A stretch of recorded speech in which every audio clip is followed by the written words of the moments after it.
Philippine government plans to begin massive testing of persons under monitoring or PUM and patients under investigation or PUI for the novel coronavirus, April 14. Presidential Peace Advisor Carlito Galvez, the chief implementer of the COVID-19 National Task Force or NTF, says the goal is to identify as many carriers of the virus as possible and isolate them in forced quarantine facilities. We're also determined to fast-track the accreditation of substantial laboratories so we can start to the massive testing of the PUIs and the PUMs. We expect that by April 14, we shall be able to start massive testing. The NTF is preparing large venues such as the Philippine International Convention Center and the Rizal Memorial Sports Complex to serve as national quarantine centers for PUIs and patients with only mild symptoms to free up hospitals for those with severe symptoms. The recent arrival of some 168,000 test kits from China, Singapore, and South Korea is expected to boost the Philippines' capacity to test PUMs and PUIs. The start of the mass testing coincides with the scheduled lifting of the lockdown of Luzon and Metro Manila. As of Friday, the Philippines has recorded 3,018 confirmed cases of COVID-19, with 136 deaths and 52 recoveries.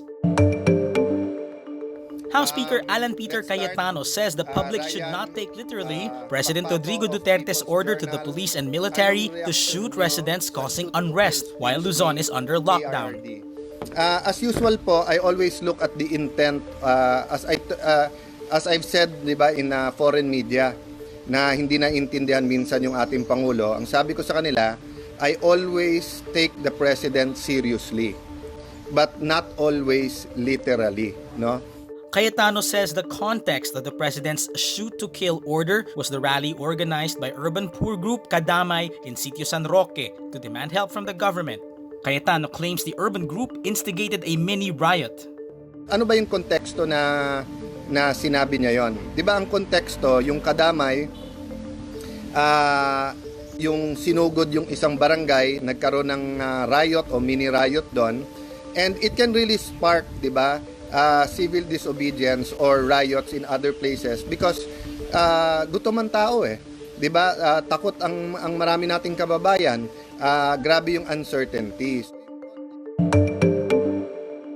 A man afraid of being infected by the coronavirus pulled out a gun to threaten a frontliner in Quezon province. Police say that at the height of an altercation with ambulance driver Sofronio Ramilo, the suspect Ramil Alcantara got irked, drew his firearm, and fired it on the ground. The suspect insisted that an ambulance should not be allowed inside the subdivision where they both live in, as it transports COVID-19 patients.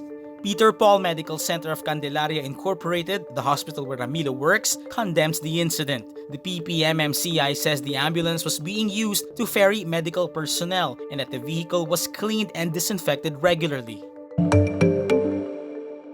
A mobile analytics company says more people go online using their phones and likely from their homes during the Luzon lockdown. OpenSignal notices a large week-on-week jump in time on Wi-Fi in the Philippines beginning March 16. This is the time Luzon was placed under enhanced community quarantine. The figure rose 7.5 percentage points from 55.8% to 63.3% during the period, which represents a week-over-week increase of 13.4%. OpenSignal reports this was the largest week-on-week increase observed across all the Asian countries it was tracking. Due to restrictions on mobility in many countries, more people were spending time connected to Wi-Fi on their smartphones.